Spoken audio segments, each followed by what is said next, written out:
Yun ang sasabihin, pinopolitika sila kasi align sa mga Duterte yung mag-ina. Malabo po, yung isa sa solar projects po, involving billions, 10 billion yata, mga kababayan, ay talagang pasok na pasok sa plunder. Hindi nila tinupad, mga kababayan.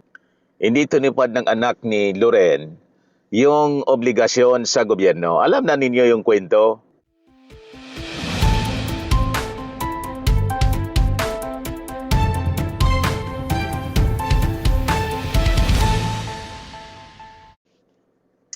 Hello po mga kababayan, si Dante Maravillas. Breaking news ngayon mga kababayan, ang daming mga breaking news. Una po si Loren Ligarda at yung kanyang anak na si Solarboy, si Congressman Leandro Leviste. Nag-press con kasi kanina si Ombudsman na Boyeng Rimulya. At ang sabi dito sa balita, yan breaking news, reklamong plunder at graft laban kina Senator Loren Ligarda at anak na si Batangas 1st District Representative Leandro Leviste na kasampa na sa preliminary investigations ng Office of the Ombudsman. Kaugnay ito mga kababayan ng sinasabing manomalyang solar projects. So sabihin naman po ninyo, pinopolitika.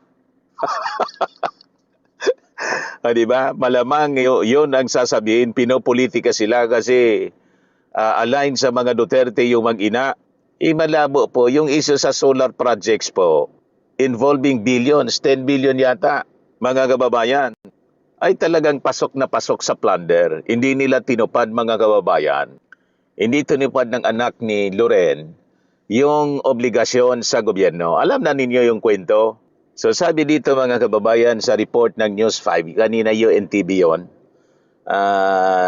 na balita, inanunsyo ni Ombudsman Boyeng Rimulya na isa sa ilalim sa preliminary investigation ang reklamong plunder at graft laban kina Senator Loren Ligarda at anak nitong si 1st District Representative Leandro Leviste, kaugnay ng 10 bilyong pesong solar projects.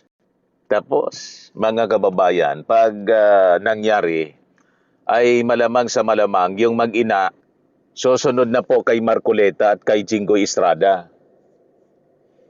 Di ba? Yun ang, yun ang mangyayari niyan. Buti na lang si Bong Revilla sa breaking news ngayon, pinayagan ng Sandigan Bayan na makapag-bail, makapagpiyansa. So just a day after na sabihin ni Sara Duterte doon sa dahig na wala man daw siyang personal na galit kay BBM. Kaya lang hindi niya daw gusto, mga kababayan, kasi weak leader yung ating Pangulo. Ang Pangulo na naging dahilan ng pagkakulong ng kanyang tatay, wanted na si Bato de la Rosa, wanted din si tawag dito, si Harry Roque, nakulong si Pacquiao, nakulong si Marcoleta, nakulong si Mike Defensor, ang daming nakulong. Nakulong si Tebes, nakulong si Alice Goo, nakulong si Jinggoy at nakulong si Bong Revilla. Nakulong din yung mga contractors, mga kababayan na involved sa flood control scandal at nakabawi ng 800 million pesos, mga kababayan, mula sa mga contractors saka mga engineers ng DPWH. Pero ang tawag ni Sara Duterte, at na-impeach din siya. Pero ang tawag mga kababayan ni Sara Duterte, weak leader. And this time, after niyang sabihin ito, kahapon, ngayon, si Loren Ligarda. Namumoro, mga kababayan, yung mag-ina. Plunder. So sabi dito, mga kababayan, inanunsyo ni Ombudsman Boyeng Rimulya na isa sa ilalim sa preliminary investigation ng reklamong plunder at graft laban kina Senator Loren Ligarda at anak nitong si Batangas Representative Leandro Leviste. Di ba meron tayong ghost projects na tinitira? dito ghost electricity. Ghost electricity. Pangako nila, mag-produce sila ng kuryente. Pero hindi nila ginawa. Bininta lang. Kumita lang ng pera, pero hindi nila ginawa. Saad ng ombudsman. Hindi naman makukuha ng 21-year-old yung prangkesa na exclusive kung di tinulungan ng nanay niya. Correct.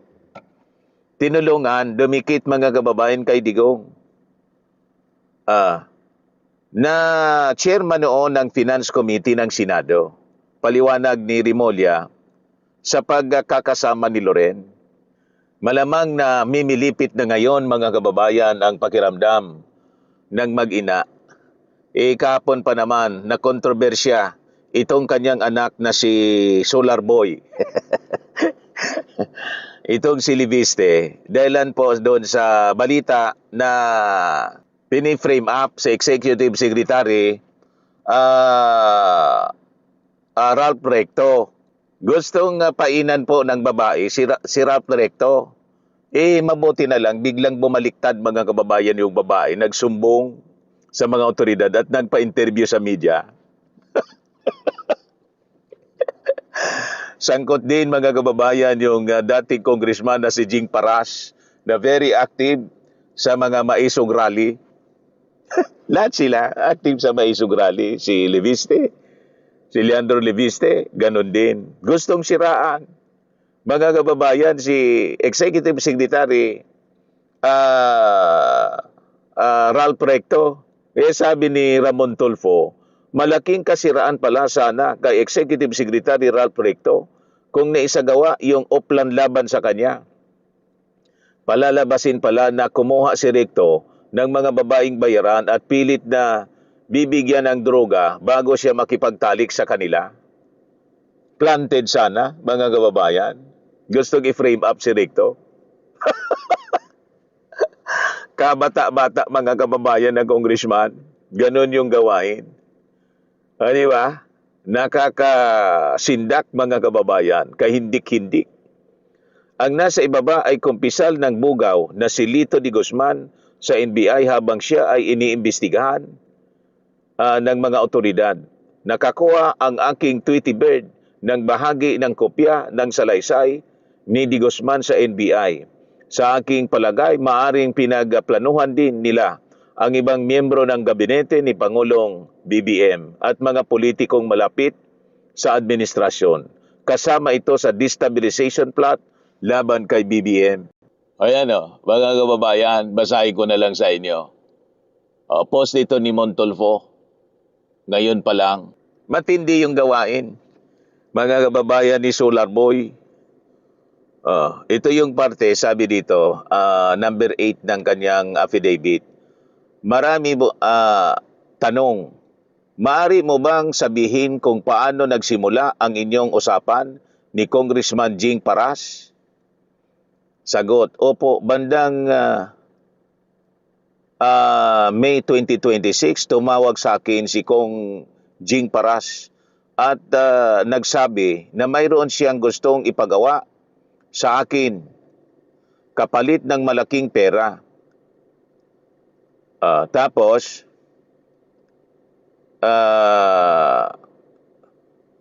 sinabihan ako, gagamitin ko daw ang aking mga talent upang magsalita ng mga masasama at gawan daw namin ng kwento ang pagkatao ng isang politiko upang masira ang pagkatao nito sa publiko. Matindi, kino-coach po. Sa number 9, ang tanong ng NBI, maaari mo bang sabihin kung anong klaseng paninira ang gagawin sa nasabing politiko? Sagot, ayon kay Kong Jing Paras, gagamitin daw ito ang aking mga talent upang sila ang magsalita at palalabasin na sila ay pinilit na pinagamit ng droga at pinilit na makipagtalik ni Senador Ralph Recto.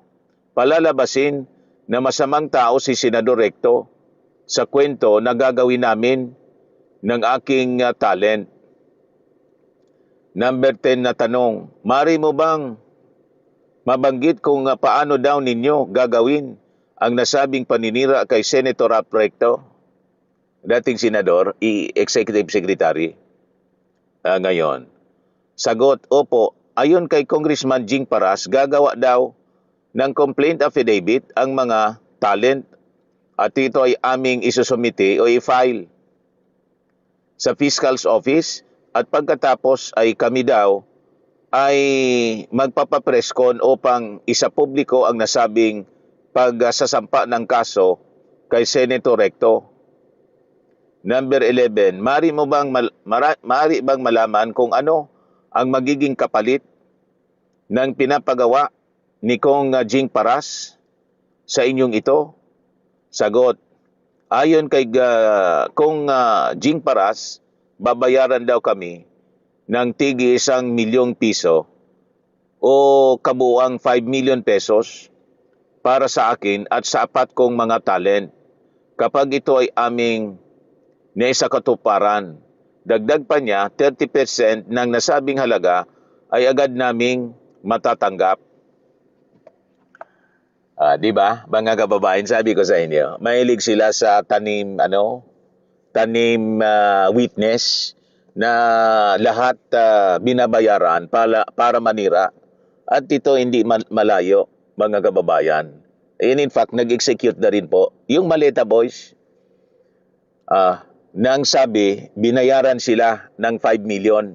Ngayon, natahimik na kasi nakulong na po si Marcoleta, nakulong na rin si Mike Defensor. Kaya si Libito Baligod, hindi na masyado nagsasalita. Unang-una, patong-patong na rin po yung kaso, cyber libel laban sa kanya.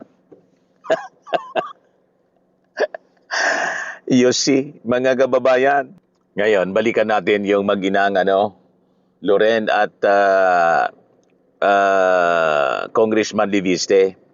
Asked how Ligarda is connected, Remulla said Liviste would not have secured the franchise niya in 2019 without the help of his mother, who was the chairperson ng Finance Committee. The Department of Energy earlier filed a complaint with the Department of Justice against Liviste and 5 officials of the Solar para sa Bayan Corporation, SPBC, for alleged violations of the Public Service Act. So ito na po yung paniningil ng Marcos administration. Ang akala ninyo, palulusutin kayo, palalampasin kayo sa inyong mga masamang gawain. Sasabihin naman ninyo, ginigipit kayo kasi ayaw ninyong makisang-ayon sa Marcos administration at saka dito sa impeachment ni Sara Duterte. Di ba? Ayan, sigurado ang mga palusot na mga propaganda. Ito po si Parado to eh. Wala ditong kinalaman, mga kababayan, yung impeachment, kung ano ang posisyon ni Loren Ligarda. Di ba? Ito may kinalaman, mga kababayan, sa possible plunder.